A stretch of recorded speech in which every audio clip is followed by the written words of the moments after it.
I'm Dan Ackerman. We are here taking a look at the Sony Vaio Duo 13.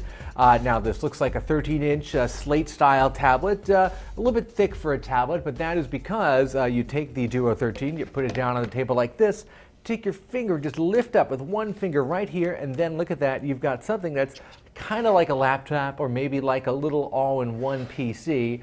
It's a concept that we've seen before, even from Sony. When Windows 8 first launched, they had an 11-inch version called the Duo 11.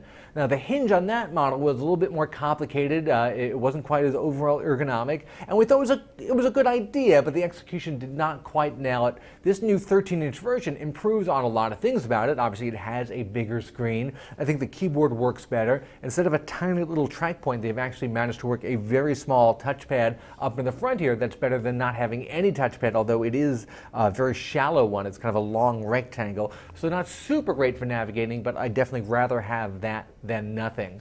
Sony does manage to get one of Intel's new 4th generation Core i-series processors in here, otherwise known by the codenamed Haswell, which makes this one of the first Haswell generation systems that we've seen. Sony actually has a couple of really thin, really light 11 and 13-inch Ultrabook style laptops that also have those. And as traditional laptops, those are a lot more useful.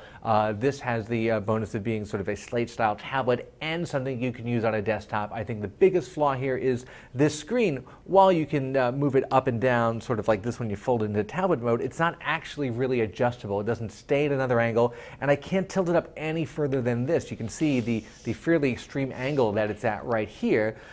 So this angle may not work for you. If that's the case, then you're pretty much out of luck.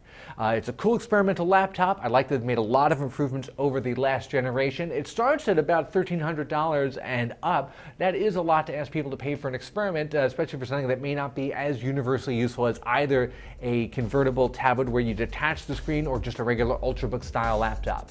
I'm Dan Ackerman, and that is the Sony Vaio Duo 13.